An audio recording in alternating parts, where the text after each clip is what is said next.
तो आज की शुरुआत हम करते हैं मेरे बहुत ही अच्छे मित्र के साथ, जो मीडिया के सहयोगी रहे हैं और जिनका नाम प्रशांत रामेश्वर शर्मा है।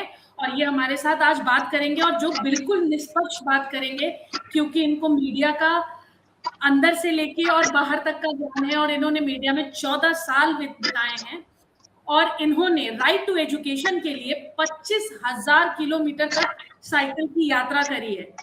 तो इनको पता है उसके बारे में ग्राउंड से, जो आज जंतर मंतर पे चल रहा है उसके बारे में इनसे बेहतर मुझे नहीं लगता कि कोई और बता पाएगा। और वहां जाके ये ग्राउंड रिपोर्टिंग भी कर रहे हैं लगातार, और ये अपने चैनल को भी अपने चैनल पे भी लगातार एक्टिव है और उनके अपने सोशल मीडिया चैनल पे भी ये लगातार लोगों को वहां की अवेयरनेस दे रहे हैं, वहां की सही गलत चीजों पे बात कर रहे हैं और वहां की रियलिटी बता रहे हैं। तो अब मैं सर से सबसे पहले आपसे जानना चाहूंगी कि जंतर मंतर पे आपको जाने के बाद आपका फर्स्ट रिएक्शन क्या था? सबसे पहले तो ये बताएं। लवली, सबसे पहले तो thank you for this beautiful introduction. And आपसे काफ़ी टाइम के बाद ऑनलाइन मिलकर काफ़ी खुशी हो रही है। और जैसा कि आपने पूछा कि जंतर मंतर पर मेरा पहला रिएक्शन क्या था। देखिए, जंतर मंतर के बारे में जैसे हमने ये जो कॉकरोच जनता पार्टी का जो हमने सुना, उसके बाद जब ये प्रोटेस्ट शुरू हुआ तो शुरू में किसी पे इसकी नज़र नहीं गई। खासकर जो नेशनल मीडिया था उसको बिल्कुल कवर नहीं कर रहा था। लेकिन जैसे कि हम और आप जैसे कुछ इंडिपेंडेंट जर्नलिस्ट थे, वो वहां पर पहुंचे और उन्होंने देखा कि आखिर ये है क्या। तो शुरू में मैं आपको बताऊं कि ये 200-300 लोगों का प्रोटेस्ट था। अगर आप दिन में जाते तो आपको 50 लोग देखने को मिलते। वीकेंड्स पे 200, 400, 500 लोग पहुंच रहे थे। किसी को लग नहीं रहा था कि ये प्रोटेस्ट जो है वो इतना ज्यादा बड़ा हो जाएगा। तो जाहिर सी बात है कि एक प्रोटेस्ट शुरू किया गया। आपको पता है कि कॉकरोच जनता पार्टी, जिस तरीके से सीएआई ने कॉकरोच कहा था, और ये जो जेंजी ने उसे एक सटायर वे में ले लिया, और उसके बाद किस तरीके से इंस्टाग्राम का कॉकरोच जनता पार्टी का जन्म हुआ वो बताने की जरूरत नहीं है, पूरा देश को पता है। और जंतर मंतर पर जो पहला मेरा रिएक्शन था, मेरा यही था, क्योंकि मैं 2008 में अन्ना आंदोलन में एज अ वॉलंटियर काम कर चुका था। जब मैं मास कम्युनिकेशन की पढ़ाई कर रहा था, अपनी इंटर्नशिप कर रहा था, तो उस दौरान मैं 2-3 दिन के लिए अन्ना हजारे के आंदोलन में गया था। उसके बाद मेरी इंटर्नशिप लग गई एक न्यूज चैनल में, मैं काम करने लगा, फिर मैंने स्टूडियो से कवर किया। सो मुझे बिल्कुल अन्ना आंदोलन की याद आई। अन्ना आंदोलन भी शुरू में ऐसे ही तैयार किया गया था, छोटे स्तर पर। लेकिन इसमें चूंकि क्या था कि अन्ना आंदोलन की वजह से लोग इतने ज्यादा, जिसे कहा जाए, उस चीज से जुड़ चुके थे, क्योंकि अन्ना आंदोलन में जिस तरीके से मैं कहूंगा कि जिस तरीके से धोखा मिला, मैं ये तो नहीं बोलूंगा सबको कि अन्ना आंदोलन जिस तरीके से आया, फिर अन्ना आंदोलन से एक पार्टी का जन्म हुआ। हम और आप सब जानते हैं, आम आदमी पार्टी दिल्ली की सत्ता में आई 3 बार। अब आम आदमी पार्टी ने कैसे अच्छे काम किए, कितने बुरे काम किए, कितने घोटाले किए, उसका फैसला जनता कर लेगी। लेकिन कहीं ना कहीं जो आधी जनता थी, जो जंतर मंतर पर नहीं पहुंच रही थी, उन्हें ये था कि भाई ये आम आदमी वाले ट्रेंड पे ये पार्टी आ रही है, उसी ट्रेंड पे आई है। जैसे अन्ना हजारे ने लगातार वहां पर कोशिश करी थी कि भाई हमें अनशन पे बैठे हैं, उसी स्टाइल में सोनम वांगचुक लद्दाख से आके अनशन पे बैठ गए। जिस तरीके से अरविंद केजरीवाल प्रोटेस्ट कर रहे थे, उसी तरीके से प्रोटेस्ट अभिजीत दीप ने शुरू कर दिया। तो लोगों को काफी सिमिलरिटी देखने को मिली। और शुरू में ही अभिजीत दीप के, सौरभ दास, आशुतोष रांका, विजेता दहिया जो कि अब पार्ट नहीं है सीजेपी का, तो इन सब लोगों ने मीडिया के सामने आकर, जो भी स्वतंत्र मीडिया पहुंची थी, उनके आके भी बता दिया कि भाई हम आम आदमी पार्टी से जुड़े हुए लोग हैं। कोई सोशल मीडिया हैंडल करता था, कोई ट्विटर संभालता था, जुड़े हुए लोग हैं, सब पढ़े लिखे लोग हैं। कोई आईआईटी कानपुर से पढ़ा है, कोई दिल्ली यूनिवर्सिटी से पढ़ा हुआ है। अभिजीत दीप की अमेरिका में पढ़ाई कर रहे हैं, है ना। आशुतोष रांका आईआईटी कानपुर से ग्रेजुएट हैं। सौरभ दास लॉ ग्रेजुएट हैं दिल्ली यूनिवर्सिटी से। तो विजेता दहिया का भी ऐसे बैकग्राउंड है, आम आदमी पार्टी के साथ जुड़े हुए हैं। तो सबको लग रहा था कि आम आदमी पार्टी जुड़ी हुई है। किसी को अंदाजा नहीं था कि ये इतना बड़ा प्रोटेस्ट कर सकते हैं, और सब कोई इसमें इंटरेस्ट नहीं ले रहा था। लेकिन जैसे ही मोदी सरकार ने सोनम वांगचुक को उठाया जंतर मंतर से, उसके बाद आप देखा कि किस तरीके से इस पूरा जो प्रोटेस्ट था उसने देशव्यापी ले लिया। और 20 जुलाई का मैं आपको बताऊं कि 20 जुलाई के अब जो विजुअल्स आप दिखा सकते हैं, 20 जुलाई को जो हुआ वहां पर, मैंने अपने पत्रकारिता के करियर में, मुझे 13-14 साल हो गए, मैंने ऐसा मंजर नहीं देखा लवली। मैंने कई सारे इलेक्शंस कवर किए हैं, प्रोटेस्ट कवर किए हैं, बहुत जगह गया हूँ, लेकिन वो जो खौफ वहां पे था, एक तरफ से तो दिल्ली पुलिस लगातार आंसू गैस की गोली चला रही थी, वाटर कैनन छोड़ रही थी, और दूसरी तरफ जो स्टूडेंट ही कहूंगा, पत्थरबाजी कर रहे थे। बहुत ही खतरनाक वो पूरा मंजर था। अब मैं आपसे ये सवाल पूछना चाहूंगी, ये बहुत जरूरी है जानना कि क्या सरकार को आते आते वक्त नहीं लग गया? क्योंकि सरकार पहले कोई एक्शन लेती तो मुझे नहीं लगता कि ये प्रोटेस्ट इतना बड़ा हो पाता, क्योंकि इसकी जरूरत नहीं होती। और कहीं ना कहीं स्टूडेंट का इतना जो ज्यादा गुस्सा भड़का है, अगर उसमें जेन्युइन स्टूडेंट थे जो कि उसमें थे, जो ये उग्रवादी जो थे, मैं उनकी बात नहीं कर रही हूँ, मैं जो रियल स्टूडेंट है उसमें या थे, तो आप उनकी बात सरकार अगर थोड़ी पहले सुनती तो क्या आपको नहीं लगता कि ये चीजें पहले थोड़ी स्पॉट हो जाती और इतना बड़ा रूप नहीं लेती? देखिए लवली, मैं आपको बताऊं कि आप मोदी सरकार को अगर आप जानती हैं, क्योंकि मैं 2014 से भारतीय जनता पार्टी को बहुत नजदीक से देख रहा हूँ। 2013 में जब नरेंद्र मोदी का राइज हो रहा था और मनमोहन सिंह की सरकार घिरी हुई थी अन्ना आंदोलन की वजह से, तो बीजेपी सरकार के पिछले 12 साल के कार्यकाल को अगर आप देखेंगी तो उन 12 सालों में प्रधानमंत्री मोदी कभी झुके नहीं किसी के सामने, चाहे किसान आंदोलन हो, CA/NRC हो। अभी कुछ दिन पहले आपने देखा कि पहलवानों ने जंतर मंतर पर कितना बड़ा आंदोलन किया था, लेकिन ना तो प्रधानमंत्री का कोई बयान आया। अगर किसान आंदोलन की बात करें तो किसान आंदोलन में 13 महीने, लवली 13 महीने बहुत बड़ा समय होता है, 13 महीने प्रधानमंत्री मोदी झुके नहीं थे। बाद में 13 महीने बाद ऑफकोर्स जो किसान आंदोलन के जो कानून थे 3 वो वापस लिए गए, और CA/NRC में तो कितना बड़ा शाहीन बाग पे धरना चला था, मैंने उसे भी कवर किया था, तो झुके नहीं थे। तो सबको लग रहा था कि ये कुछ लोग आके बैठ गए हैं, 100-400 लोग हैं, किसी को लग ही नहीं रहा था कि जो मोदी सरकार इनके सामने झुकेगी। लेकिन ये बड़ा एक सोचने वाली बात है, कई सारे राजनीतिक विश्लेषक इस पे अपना अपना विश्लेषण कर रहे हैं कि जो मोदी सरकार 13 महीने किसानों के सामने नहीं झुकी, कई महीने CA/NRC के सामने नहीं झुकी, पहलवानों के सामने नहीं झुकी, वो सरकार 26 दिन में इन CJP के सामने झुक गई और स्टूडेंट के सामने झुक गई। और ऐसी नहीं झुकी, पहली बार किसी प्रधानमंत्री को रात में 12 बजे अपना वीडियो जारी करने पड़ा स्टूडेंट्स के लिए और CJP के लिए। तो ये एक बहुत बड़ी बात ये सामने आई कि भाई आखिर ऐसी क्या हुई कि प्रधानमंत्री नरेंद्र मोदी को इसमें झुकना पड़ गया। अब एक सवाल है जो कि वहां पे जाने वाले या फिर जो रील देख रहे हैं और जो लोग हैं, उनके हर किसी के माइंड में अलग अलग तरीके का, मतलब हर किसी के माइंड में एक अलग छवि बन रही है, वो है राम मंदिर 370। इन सब मुद्दों पे वहां पे बात करने का क्या वजह है और कौन से लोग हैं जो इस पे बात करें? आप वहां पे बेसिक स्टूडेंट से भी बात करोगे, उनको तो राजनीति के बारे में मुझे नहीं लगता कि 10% भी पता होगा, मुझे नहीं लगता, क्योंकि आज की जेनजी जनरेशन जो ये प्रोटेस्ट कर रही है उनको नहीं मतलब है सरकार से। उनकी लाइफ इतनी सॉर्टेड है कि अगर वो 50 रुपए कमा रहे हैं, वो 60 रुपए का वेकेशन मना के आते हैं, तो उनकी लाइफ में कोई फर्क नहीं पड़ता। तो फिर उस आंदोलन में राम मंदिर 370 जैसी मुद्दों पे कौन बात कर रहा है और कितना बुरा प्रभाव पड़ा इस आंदोलन पे या प्रोटेस्ट पे, कह लो आप, मुझे ये बताओ। और क्या ये बातें होनी चाहिए थी वहां पे? देखिए लवली, जो भी राजनीतिक आंदोलन होते हैं, आप अगर जयप्रकाश नारायण के आंदोलन से भी अगर सीख लें, जब इंदिरा गांधी की सरकार को उखाड़ फेंका था इमरजेंसी के बाद, और अन्ना आंदोलन ले लीजिए जो कि आपको बहुत अच्छे से पता होगा, और अभी ये कांग्रेस जनता पार्टी का प्रोटेस्ट ले लीजिए। देखिए, जब जब आंदोलन होते हैं उसका फायदा राजनीतिक पार्टियां उठाती हैं, और ये लोकतंत्र है और राजनीतिक पार्टियों के इसमें तो दिख रहा है कि सारी राजनीतिक पार्टियां मिली हुई हैं। और पहले तो उसने अभिजीत ने ये खुलेआम कहा था कि इसमें कोई राजनीतिक पार्टी नहीं है। आप थोड़े दिन बाद ही, मुझे याद नहीं है, 2-3 दिन बाद से ही वहां राजनीतिक पार्टियों का आना जाना शुरू हो गया, और वहां पे सारे लोग ऐसे इन्वॉल्वमेंट, और हर कोई आके वहां पे राजनीति की बात नहीं होगी। अभिजीत तिपके का ये स्टेटमेंट था और वहां पे हर कोई आके कह रहा है इस बार मोदी को वोट मत देना, इस बार हमें वोट दो और ये सारी चीजें। तो क्या ये जस्टिफाई है? देखिए लवली, जैसे कि आपने कहा, मैं वही कह रहा था कि जो भी आंदोलन होते हैं, राजनीतिक आंदोलन होते हैं, उनकी शुरुआत ऐसे ही होती है। जयप्रकाश नारायण ने एक मूवमेंट शुरू किया था, उसमें राजनीतिक पार्टी आगे शुरू हो गई।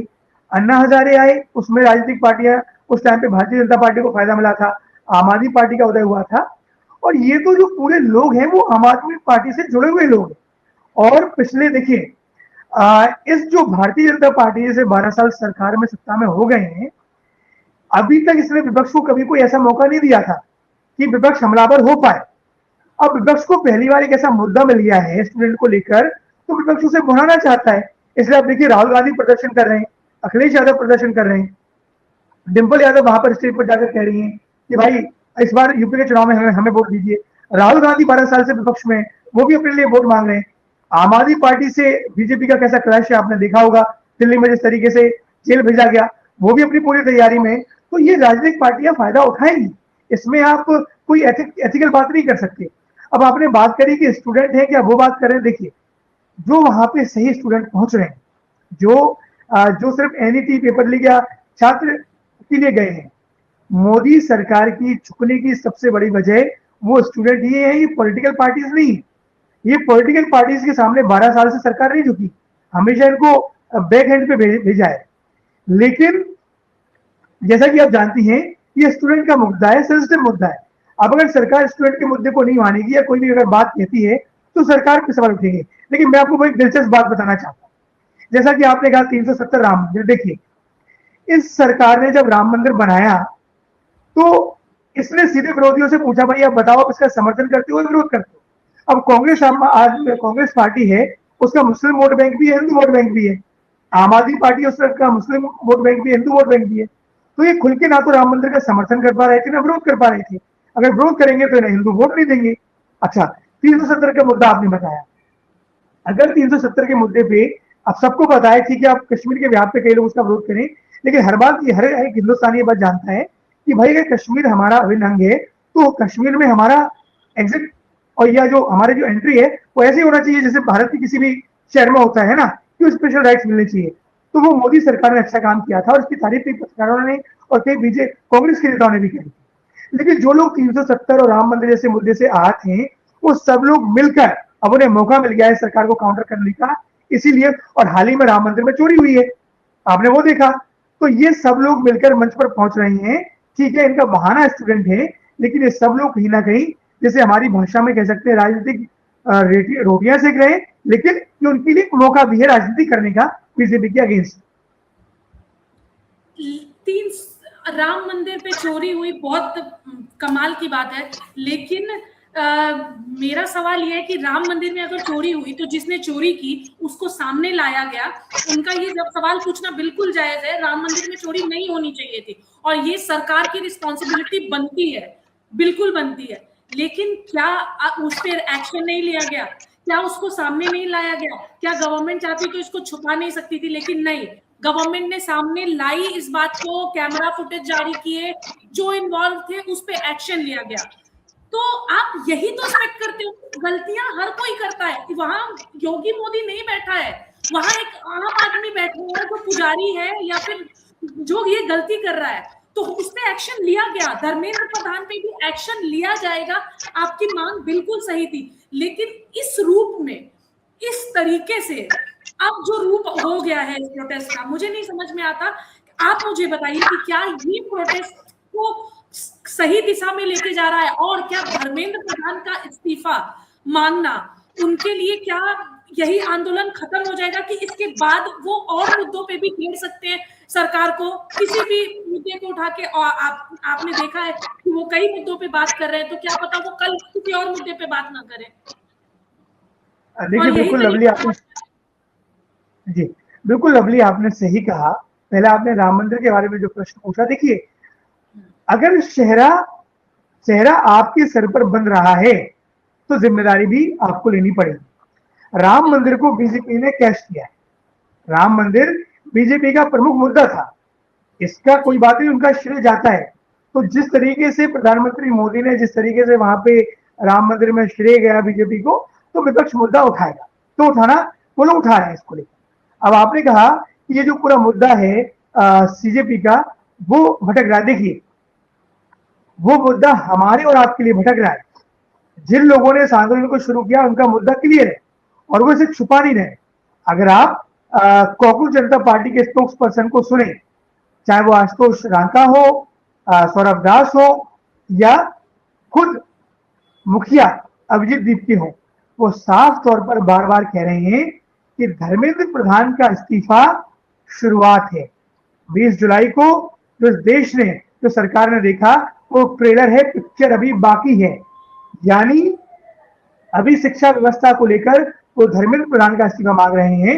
उदाहरण के लिए आपको बता रहा हूं, फिर वो नितिन गडकरी को भी लेकर आएंगे पेट्रोल के लिए, सड़कों के लिए, फिर वो किसी और मंत्री को लेकर आएंगे, फिर वो अमित शाह को लेकर आएंगे, मोदी को लेकर आएंगे। देखिए, और ये बात उन्होंने छुपाई नहीं, क्लियर कर दी है।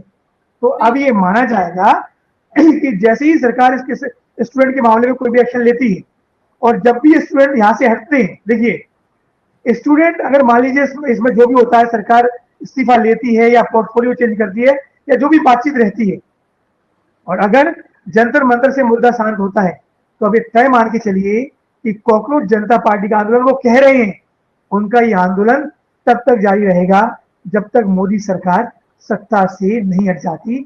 सभी विपक्षी लोग मोदी सरकार को सत्ता से बेदखल नहीं करते थे। तो आप ये मान के चलिए कि कॉकरोच जनता पार्टी का जो आंदोलन है वो अब बीजेपी या कह लीजिए एनडीए वर्सेस ऑल हो जाएगा, या मैं कहूंगा हो चुका है।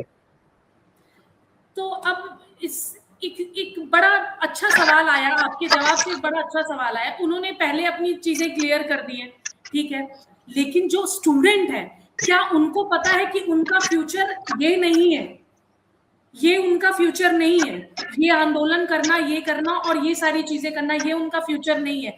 वहां पे जो अभद्र भाषा का प्रयोग कर रहे हैं, गंदी गालियां निकाल रहे हैं, ये स्टूडेंट का फ्यूचर नहीं होना चाहिए। स्टूडेंट को ये पता होना चाहिए कि मेरी मर्यादा क्या है, और बिल्कुल करनी चाहिए। और सवाल उठाना उनका हक है, बिल्कुल उठाना चाहिए। और क्योंकि हमारे जनरेशन में हम इतने अवेयर नहीं थे, हम जेनजीज मिलेनियंस, हम इतने अवेयर नहीं थे, या फिर हमारे पास इतना साधन नहीं था।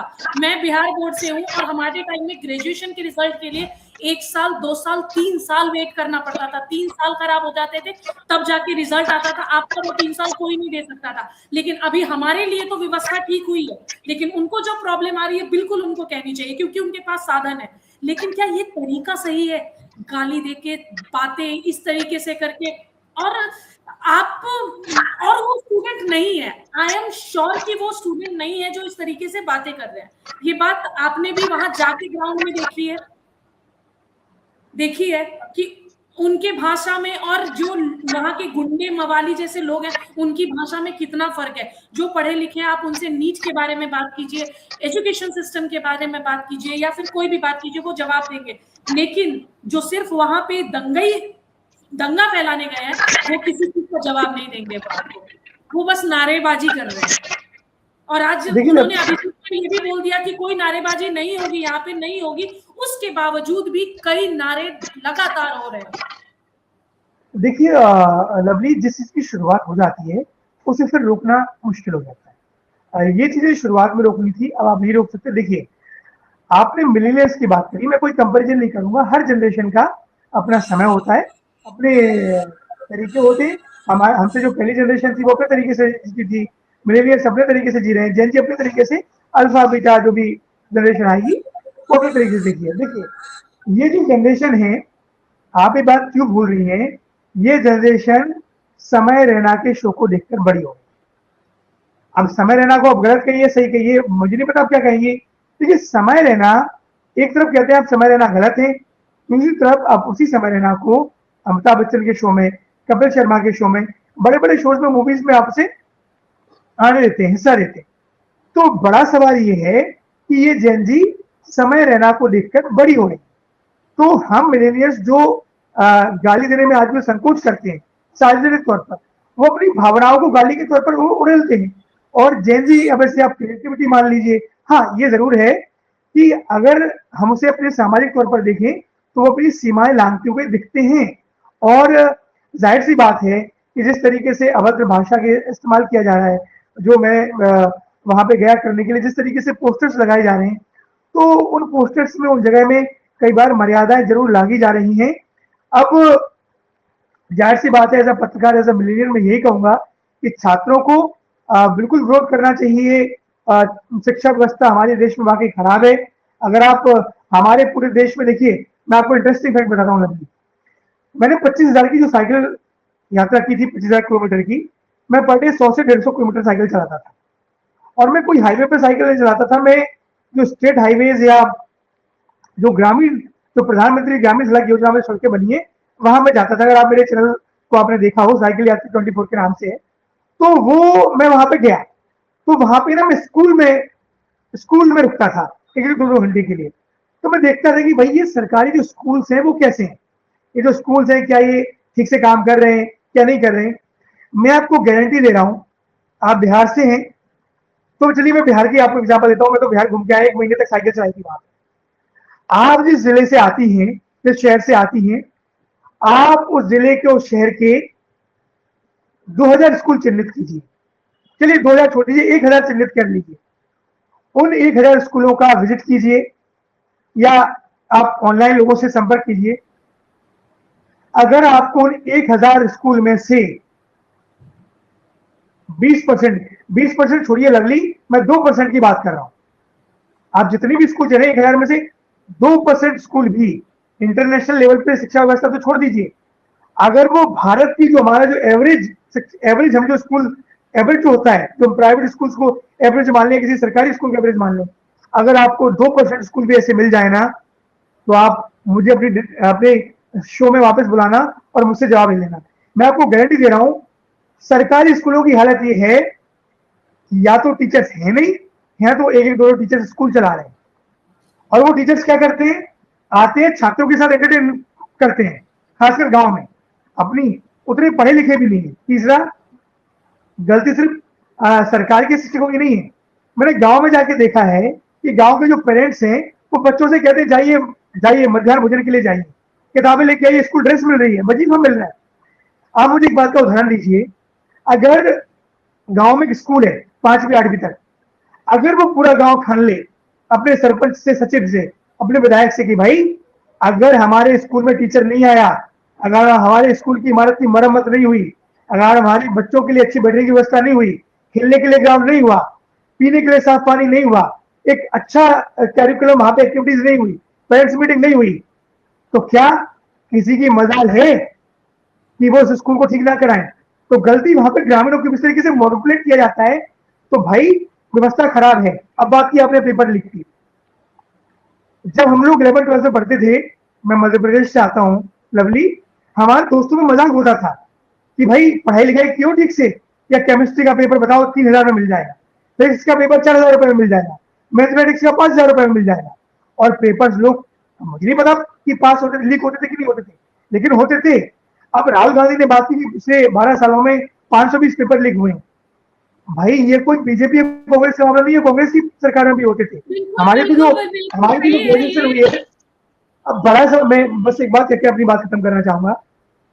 बड़ा सवाल ये है कि 520 तो में बिक गए, पेपर लीक होते हैं, जो लोग इसमें बैठे हैं उनकी इससे कमाई होती है। अब इस पे आरोप लगाना, लेकिन ऐसा होता है, हमने सुना है। अब अगर, जाहिर सी बात है कि किसी का इस्तीफा लेने से कोई बड़ी बात नहीं है, धर्मेंद्र प्रधान जाएंगे, कोई दूसरा आएगा, आप पोर्टफोलियो बदल देंगे। जरूरत है उन लोगों की जो इन्हें लीक कराते हैं, और उन पर कठोर से कठोर कार्रवाई होनी चाहिए। बिल्कुल सही। और सबसे बड़ी बात कि मुझे पेरेंट्स और वो बच्चे जो इन्वॉल्व थे इस चीटिंग में, ऑलरेडी जो इन्वॉल्व थे उन पे केस हो गया और उन पे कार्रवाई जो भी होनी थी वो हो चुकी है। लेकिन फिर भी आज आपको पता होगा कि जेपी नड्डा जी ने बुलाया था उनको बात करने के लिए, आप आइए बात कीजिए। अब वो कह रहे हैं कि उन्होंने हमें मार्च करने के लिए मना किया है, और वो मतलब सौरभ अजीब से स्टेटमेंट दे रहे हैं। मुझे नहीं समझ में आ रहा है कि आपको बात करनी है या नहीं करनी है। आप समझ नहीं पा रहा है, आपके ही स्टेटमेंट से हम समझ नहीं पा रहे हैं कि आपको बात करनी है कि नहीं करनी है, या फिर स्टूडेंट की लाइफ और फ्यूचर के साथ यही खिलवाड़ करना है, आपको वहीं खड़ा रखना है, वहीं खड़ा रहना है, क्योंकि ना ही वो बात करने पे जा रहे हैं, ना ही बुलाने पे जा रहे हैं, और वो अलग तथ्य रख रहे हैं। आज की वीडियो उनकी देखो, आपको खुद समझ में नहीं आएगा कि ये चाहते क्या है। पहले उनको बोला जी जी देखिए लवली, आपके शो पर मैं आज एक बहुत बड़ी बात बोलकर जा रहा हूं, आप इसे रिकॉर्ड कर लेना, और जब ये बात सच हो जाए फिर आप वापस मुझे अपने शो पे बुलाना। देखिए, ये स्टूडेंट का प्रोटेस्ट है, मैं इसका 100-200 नहीं 1000% समर्थन करता हूं, विरोध करता हूं इस चीज का जो स्टूडेंट के लिए या स्टूडेंट के खिलाफ करी जा रही है।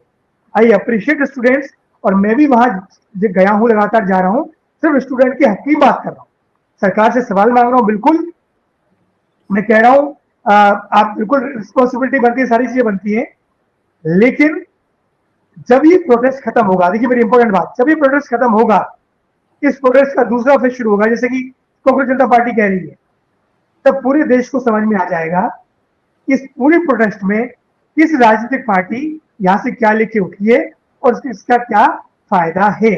तो इस प्रोटेस्ट का राजनीतिकरण होगा, ये 200% बात है, लेकिन चलिए राजनीतिकरण होगा वो अपनी जगह है, लेकिन स्टूडेंट को न्याय मिल जाएगा, ये अच्छी बात। तो स्टूडेंट को न्याय मिलने के लिए अब जब गवर्नमेंट भी आगे है तो आपको आगे आना चाहिए ना, आप इनिशिएट क्यों नहीं ले रहे हो? आपको नहीं लगता कि उनके लीडरशिप में प्रॉब्लम थी? उन्होंने जिसको प्रोटेस्ट के लिए चुना वो गलत था, उनका प्रोटेस्ट, उनका मुद्दा हर कुछ सही था, लेकिन जिनको उन्होंने एज अ लीडर कह लो या फिर जो भी कह लो, जिनको चुना वो इंसान गलत था। आप विजेता दहिया को देख, उनकी हालत देख लीजिए, वो जब मीडिया को गाली दे रहे थे और वो अभी हर मीडिया चैनल पे जाके अपनी बातें कह रहे हैं और बातें रख रहे हैं। आप अपनी ही बातों से इतनी जल्दी कैसे पलट जाते हो? कैसे पलट जाते हो? जिस मीडिया को आप गाली दे रहे हो, आप हर मीडिया को जाके बातें कर रहे हो, ऐसा कैसे पॉसिबल है? देखिए लवली, हर एक राजनेता जो किसी भी प्रोटेस्ट से पनपता है, उसका अच्छा होना या बुरा होना वक्त के साथ ही लोगों को पता चलता है। ये हम अरविंद केजरीवाल के केस में सबसे अच्छा देख चुके हैं। अरविंद केजरीवाल ने कितना सही काम किया, गलत काम किया, हम और आप उसे जज करने वाले कोई नहीं होते, हम सिर्फ बताने वाले होते हैं, जज जनता कर लेगी और जनता ने जज किया। अब अपने विजेता दहिया का एग्जांपल दिया, देखिए मैं आम आदमी पार्टी की अपने बात करेंगे केजरीवाल की, तो मैं एक बात कहना चाहूंगी, सरकारी स्कूलों में उन्होंने बहुत अच्छा काम किया है। मैंने खुद देखा है, मैं खुद गई थी, आम आदमी पार्टी के ऑफिस गई थी और मैंने चीजें देखी हैं। मैं सरकारी स्कूल में गई थी, बिल्कुल उन्होंने बहुत अच्छा किया है। मैं इस बात को बिल्कुल दावे के साथ कह सकती हूँ कि उन्होंने सरकारी स्कूल के लिए बहुत अच्छा किया है। आप कई सरकारी स्कूल की हालत मुझे याद है पहले की और उनकी सरकार के बाद की, दिखाने के लिए किया और जिस चीज के लिए भी किया, फायदा स्टूडेंट को हुआ। हमें इससे मतलब है कि भैया आप राजनीति तो हर कोई कर रहा है, लेकिन अगर इससे किसी का फायदा हो रहा है तो हमारा फायदा हो रहा है, जनता का फायदा हो रहा है, तो ये बहुत बड़ी बात है।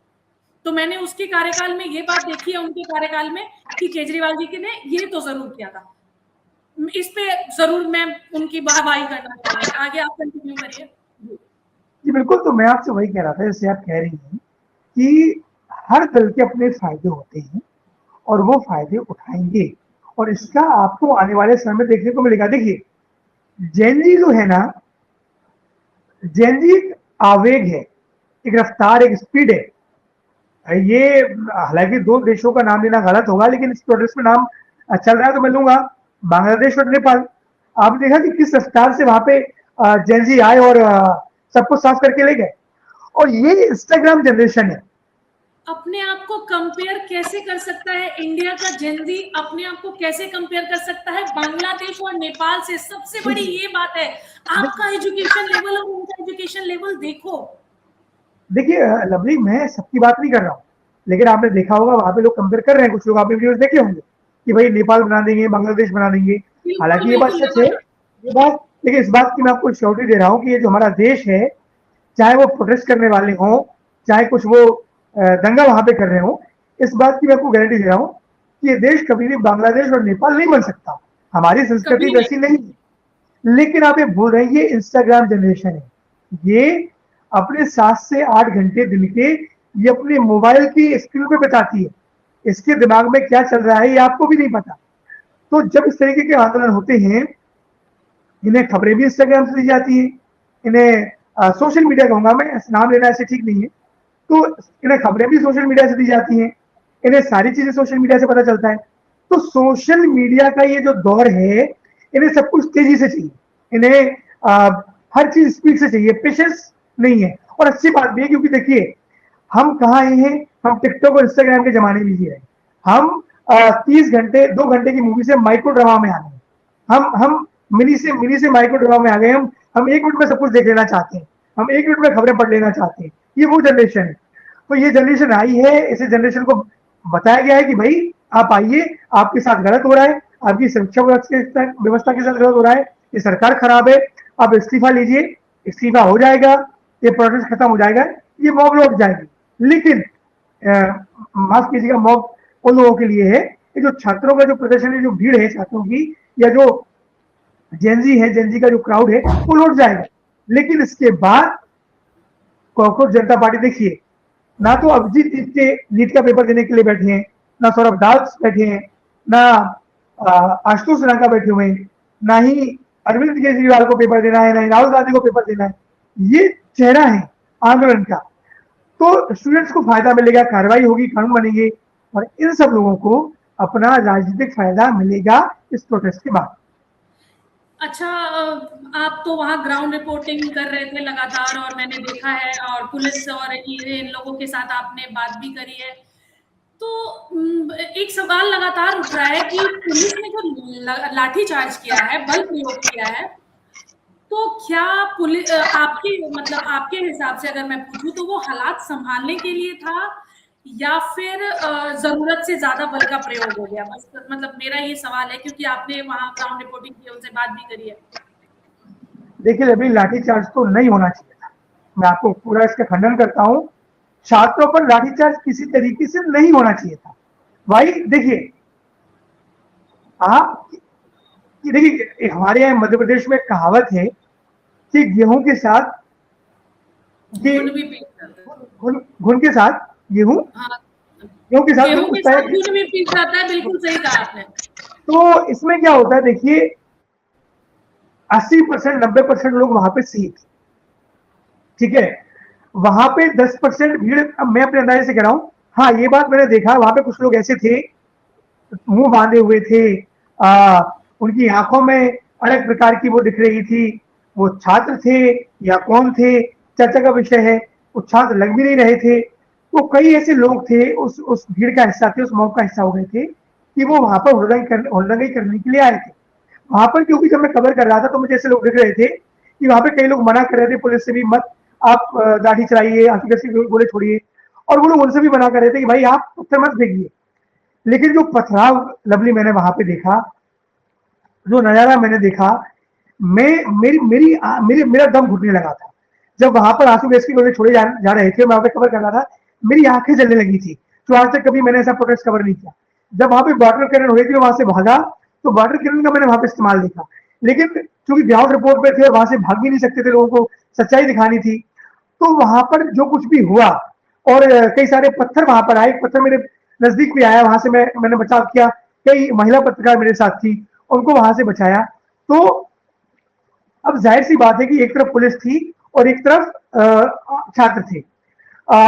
आपको मैं वो वाले विजुअल्स भी भेज दूंगा, अगर आपने देखे हो, जहां पर दीपक अभिजीत दीप के ट्रक पे चढ़े हुए हैं, बैरिकेड्स लगे हुए, छात्राओं का मॉब है, और अभिजीत दीप के भी उनसे कहते हुए दिखाई दे रहे हैं कि भाई बढ़ो, आप संसद की तरफ बढ़ो, मार्च की तरफ बढ़ो। तो देखिए जब छात्र संसद की तरफ बढ़ना चाहेंगे और एक तबका उन्हें रोकना चाहेगा, तो रस्साकसी होगी। वहां पर भी लाठीचार्ज हुआ। अब देखिए, जब जब जब आपकी आवाज नहीं आ रही लवली, आपका शायद माइक्रोफोन बंद है। अब इस पे एक सवाल है मेरा। आप एक अभिजीत जी के पढ़े लिखे और समझदार इंसान है, बिल्कुल।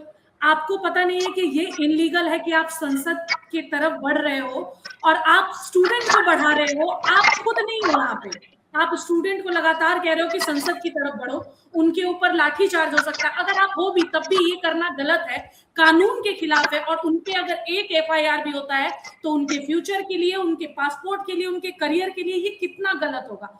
आप मुझे ये बताओ कि क्या ये सही एक्शन था कि आप लेके लोग, आप ऐसी जगह पे जा रहे हो जो सबसे सेंसिटिव एरिया है। देखिए ये बात अभिजीत दीप को भी पता थी, अभिजीत दीप को कि हम तो संसद तक स्टूडेंट नहीं का पहुंचे, फायदा उठाया ना उन्होंने। और ये बात सरकार को भी पता थी, पुलिस को पता थी कि हमें इन्हें आगे नहीं बढ़ने देना। ये आज तक हुआ नहीं कभी, और संसद का घेराव कभी भी किसी प्रोटेस्ट में नहीं कर पाओगे। लेकिन ये तरीका होता है अपने आंदोलन को रिप्रेजेंट करने का। और दूसरी बात देखिए, शांतिप्रिय हम आंदोलन की बात करते हैं, लेकिन आप मुझे ये बताइए इस देश में कौन सा आंदोलन शांतिप्रिय हो गया? क्या गूंगी बहरी सरकारों ने कोई शांतिप्रिय आंदोलन सुना है? इंदिरा गांधी ने बात सुनी थी जयप्रकाश नारायण की, अन्ना हजारे की बात कांग्रेस सरकार ने सुनी थी। तो अब उम्मीद कर रहे हैं कि जो बीजेपी सरकार केंद्र में बैठी हुई है, ये स्टूडेंट की बात शांति से सुन लेगी। 20-22 दिन से वो लोग शांति पे बैठे हुए थे, सरकार का एक प्रतिनिधिमंडल आया और जैसे ही जंतर मंतर पर लोग पहुंचने शुरू हो गए, आज भी देखिए पूरे देश में प्रदर्शन हुए। मुंबई का क्या हाल है, मुंबई के शिवाजी पार्क में जंतर मंतर जैसा क्राउड आ गया है। तो तब जाके बिहार, बिहार में लोगों ने इतना मजाक बनाया हुआ है इस प्रदर्शन का कि मतलब सरकार की गलती है। हाँ वो मैंने वीडियो देखा, वो कह रहे हैं पुलिस से मजाक कर रही है, भाई वाटर कैनन नहीं है, राइट राइट, हाँ टीयर गैस नहीं है। अब बिहार में गजब कर दिया, बिहार में प्रोटेस्टर्स पूरे देश में छाए हुए।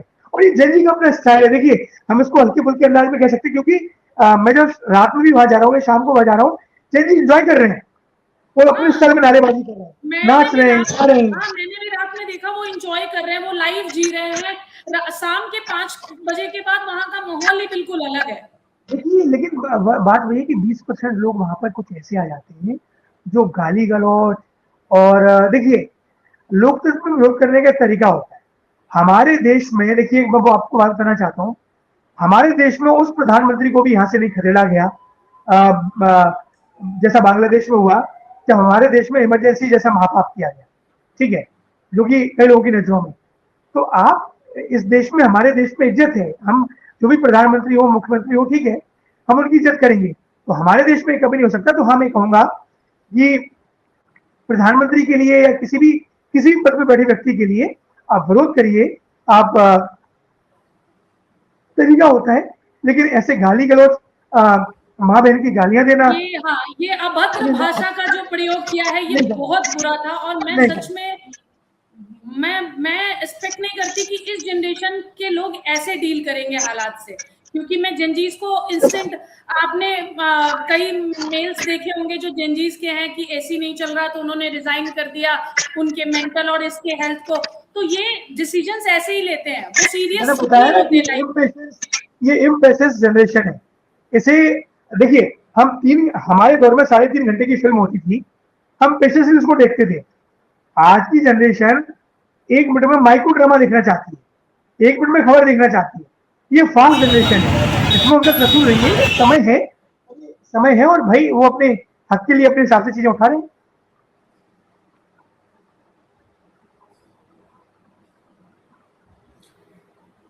मैंने ये बिहार की फुटेज है जहां पे बिहार में लोग प्रोटेस्ट कर रहे थे, अगर आपने देखा होगा तो यहाँ पे हंसी मजाक का माहौल लग रहा था। लेकिन यहाँ पे जो दिल्ली का माहौल है ये सबसे अग्रेसिव माहौल है, और यहाँ पे लोग ना सुनने को तैयार है ना कुछ कहने को तैयार है। प्रॉब्लम ये नहीं है कि वो सुन नहीं रहे हैं, प्रॉब्लम ये है कि वो कुछ कह नहीं रहे हैं। उनको चाहिए क्या? जी, आपको एक बहुत अच्छी बात बताता हूँ। दिल्ली में जो लोग बैठे हैं ना, उन्हें पता है कि वो क्यों बैठे, बाकी आप समझदार है। जो देश के अन्य शहरों में प्रदर्शन हो रहा है ना, उन छात्रों को सिर्फ इतना पता है कि वो शिक्षा मंत्री के इस्तीफे के लिए बैठे। इसीलिए जो अन्य शहरों का आंदोलन है, एज कंपेयर टू जो दिल्ली के जंतर मंतर पर जो आंदोलन हो रहा है, वो आंदोलन आपको अलग प्रकार का आंदोलन है, वो आपको अलग आंदोलन देखने को मिलेगा। बिल्कुल। अब ये बात आपने देखी होगी कि मीडिया के लिए वो कह रहे हैं कि गोदी मीडिया, गोदी मीडिया, गोदी मीडिया, ठीक है, लगातार वो ये कह रहे हैं। जी, अब मेरा आपसे ये कहना है कि जब अगर गोदी मीडिया है वो हमें नहीं दिखा रही है, हमें कवर नहीं कर रही है, ऐसा वो कह रहे हैं, लेकिन जब मीडिया कवर करने जा रही है तो जो उनके साथ व्यवहार किया गया है, चाहे वो टाइम्स नाउ हो, एबीपी हो, आज तक हो, एनडीटीवी हो, वो हर संस्था के साथ जो व्यवहार किया है उन्होंने, क्या ये उचित था? और क्या उसके बाद भी आप एक्सपेक्ट करते हो कि कोई मीडिया आपको कवर करेगा और आपकी बात सुनी जाएगी? देखिए लवली, आपको भी सालों का अनुभव है मीडिया में काम करने का, 1 दशक से ज्यादा आपको हो गया है। आप जब मेरी आपकी मुलाकात हुई थी शायद 2015 या 16 का वो साल था जब हम पहली बार नीचे में मिले थे। और आपने भी मीडिया की कई विभागों में काम किया और नजदीक से आपने मीडिया को देखा। आपको भी पता है कि 2014 से जो पहले का मीडिया था और आज का जो मीडिया है, ये जो मीडिया की पिटाई हो रही है ना, इसके लिए जिम्मेदार हमारे स्टूडियो में बैठे हुए लोग हैं। ये बात हमें माननी पड़ेगी। मैं 2012 में लवली जब यूपी विधानसभा चुनाव कवर करने गया था, जब अखिलेश यादव पहली बार मुख्यमंत्री बने थे, मेरी उम्र कम थी। वहां पर लोग मीडिया में बाइट देने के लिए एक दूसरे में कॉम्पिटिशन होता था कि भाई कोई हमारी बाइट ले ले। पत्रकार की आवभगत होती थी। पत्रकार का मतलब था कि वो आवाज उठाएगा। और ये 14, 15, 16 तक ये दौर चला है। आज क्या है? आज पत्रकार की कोई वैल्यू नहीं है। और जो मेन स्ट्रीम मीडिया हो, मैं नाम नहीं लूंगा, कई सारे चैनलों में आपने काम किया, मैंने भी काम किया, जो लोग स्टूडियो में बैठकर मेकअप लगाकर और एक मैं छात्रों के, मैं किसी के खिलाफ या किसी के समर्थन में नहीं बोल रहा हूं, स्टूडियो से जो बोया जा रहा है, आप क्या दिखा रहे हैं वो मैटर नहीं है। जेनजी आपको किस तरीके से देख रहा है वो मैटर है। और जेनजी ने आपको दिखा दिया कि वो आपको कितनी रिस्पेक्ट और किस तरीके से देख रहा है। और एक तरफ वही इंडिपेंडेंट मीडिया है जिसको जेनजी सराखों पर उठा रहा है। देखिए, जेनजी के साथ एक समस्या भी और एक सही बात, जैसे हम जैसे पत्रकारों को समस्या क्या हो रही है कि भाई हम वहां पर छात्रों के समर्थन में जितनी देर तक बोल रहे हैं, दिखा रहे हैं, उतनी देर में हमें वाहवाही मिल रही है। लेकिन 1% भी अगर हम वहां पे कोई गलत चीज हो रहा है उसको दिखा रहे हैं तो गोदी मीडिया का ठप्पा लग जा रहा है। तो भाई जेनजी को भी ये बात समझनी होगी, लोगों को समझनी होगी कि भाई हमें न्यूट्रल रहना बहुत टफ हो गया है। अगर हम गोदी मीडिया का नहीं दिखा सकते तो हम आपका भी नहीं दिखा सकते। हम सिर्फ सच्चाई दिखाएंगे। आप इसलिए मैंने जो जितने दिन में जंतर मंतर पे गया हूं, मैंने कोई अपनी राय नहीं रखी। मुझे असम से, देश के कोने कोने से, जहां पे मैं साइकिल चलाने गया हुआ था, तो मेरे से जुड़े हुए हैं अपने वो मेरे न्यूज वाले चैनल पे आ गए। सबके मेरे पास कमेंट आए, बोले भाई, मैंने कहा देखो जो कुछ है मैं आपको दिखा दूंगा, फैसला आप खुद कर लेना। मैं इस प्रोटेस्ट में अपनी कोई राय नहीं रखूंगा एज ए जर्नलिस्ट। मैं अपनी राय तब रखूंगा जब ये प्रोटेस्ट खत्म हो जाएगा, क्योंकि मुझे लगता है तब मैं राय रखूंगा तब दूध का दूध पानी का पानी हुआ इस प्रोटेस्ट में क्या चल रहा है, जिसका मैंने थोड़ा बहुत आइडिया आपको दिया है आपकी इस बातचीत। तो अब इसको एंड करते हुए एक मेरा सवाल है, आप इसका जवाब देते हैं, फिर इसको आज के लिए रैप अप करते हैं कि क्या सरकार अगर थोड़ा पहले बात करने आती तो इससे कुछ सॉल्व नहीं हो सकता था और ये इतना बड़ा प्रोटेस्ट नहीं है? देखिए लवली, इस सरकार को समझना ना, और इसलिए के फैसले को समझना किसी भी इंसान या किसी भी बड़े बड़े पत्रकारों के लिए मुश्किल है। इस सरकार ने हमेशा अपने फैसलों से सरप्राइज किया है। देखिए, अब बहुत शॉर्ट में और संक्षेप में आपको बताता हूं। ये वो सरकार है जो थोड़ा सा प्रदर्शन करने पे सोनम वांगचुक ने लद्दाख में विरोध प्रदर्शन किया था, सोनम वांगचुक को तिहाड़ जेल में बंद कर दिया था। ये वो सरकार है जो विरोध प्रदर्शन पर या तो एक्शन लेती रही है, करते रहा पेशेंस से। किसान 13 महीने करते रहे, महीनों पर सीए एनआरसी को लेकर मुसलमान बैठे रहे, कई लोग बैठे रहे, लेकिन इस सरकार ने कोई नहीं किया। क्या वजह है कि 26 दिन में सरकार इस पीड़ित के सामने झुक गई? देखिए, ये सरकार किस तरीके से इस प्रोटेस्ट को ले रही है ये आने वाला समय बताएगा। क्योंकि देखिए, अभिजीत दीपके जब आ रहा था अमेरिका से, ये सरकार कभी गिरफ्तार करके अंदर कर देती, ये मुद्दा पनपता नहीं। या ये सरकार जिस दिन उठाया था सोनम वांगचुक को, उस दिन अभिजीत दीपके को उठा के अंदर कर देती, छात्र दिल्ली पहुंचते नहीं, भाई जब लीडर को अंदर कर देते, ऐसे कई सारे लीडर खालिस्तानी लीडर्स थे जिन्हें गिरफ्तार किया, आज तक पता नहीं कि कहाँ जेल में सरकार ने, कोई आबो हवा नहीं है। तो इस तरीके से अगर ये अंडरग्राउंड कर देती 2 महीने 15 दिन के लिए, महीने भर के लिए, ये प्रोटेस्ट वैसे ही खत्म हो जाता। लेकिन भारतीय जनता पार्टी ने प्रोटेस्ट होने दिया, तो ये भी एक इंटरेस्टिंग बात है। और मुझे तो ये लगता है कि कहीं ना कहीं सरकार भी चाहती है कि जो स्टूडेंट का गुस्सा है वो प्रोटेस्ट किसी निकल जाए, क्योंकि जब जब बड़ा आंदोलन होता है इस सरकार को फायदा होता है। चलिए ठीक है, इसके साथ हम एंड करते हैं और फिर मैं दोबारा आपके साथ जुड़ूंगी। मुझे लगता है कल ही जुड़ते हैं हम। आप जंतर मंतर फिर जा रहे हैं और वहां से कुछ अच्छी और कुछ धमाकेदार न्यूज जरूर लाएंगे, क्योंकि कल मुझे लगता है काफी कुछ होने वाला है, क्योंकि गवर्नमेंट ने उसको बंदी का ऐलान किया है। बिल्कुल, देखते हैं कल क्या आता है हमारे पास और जर्नलिस्ट किस तरीके से रिएक्ट करते हैं और ये प्रदर्शन का एंड कैसा होता है। और जैसा कि आपने बताया कि क्या कोई नई पार्टी यहाँ भी जन्म लेने वाली है। बिल्कुल, बहुत बहुत बहुत शुक्रिया आपका। Thank you. नमस्ते।